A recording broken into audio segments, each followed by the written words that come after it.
It's day 2 in Bali. म चाहिँ आज बिहानै उठेँ अनि त्यसपछि रेडी हुन थालेँ अनि यो चाहिँ हाम्रो आउटफिट अफ द डे अनि हामी त्यसपछि ब्रेकफास्ट खानलाई गयौँ तल होटेलमा बफेट लागिरहेको थियो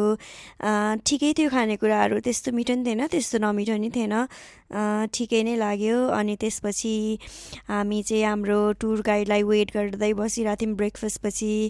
I have got 1 million in my hand अनि त्यसपछि हामी चाहिँ यो वायु सुता भन्ने ठाउँमा वाटर एक्टिभिटिजहरू गर्नको लागि गयौँ हामीलाई चाहिँ आज 3-4वटा एक्टिभिटिजहरू गर्नु थियो अनि हामी त्यो ठाउँमा पुग्यौँ कस्तो राम्रो वेदर थियो त्यस्तो जाडो पनि थिएन गर्मी पनि थिएन अनि हाम्रो एक्टिभिटिजलाई रेडी भयौँ सुरुमा चाहिँ हाम्रो बनाना बोट थियो ओ माई गड यो कस्तो रमाइलो थियो क्या यो एकदमै रमाइलो भयो हामीलाई खेल्नलाई कस्तो पानी मुखभरि परिरहेको थियो कस्तो मजा आइरहेको थियो अनि त्यसपछि हामीले चाहिँ जेट्सकी गऱ्यौँ यो चाहिँ मेरो favourite activity of the day एकदमै रमाइलो भयो मैले चलाउन पाएन त्यही नै मलाई एकदमै रमाइलो भइरहेको थियो अनि आयो प्यारासेलिङको पालो यो पनि एकदमै रमाइलो लाग्यो मलाई जेट्सकी पछि मन परेको एक्टिभिटी चाहिँ यो हो यो पनि गऱ्यौँ हामीले हल्का फोटो भिडियो पनि लिनै पर्यो होइन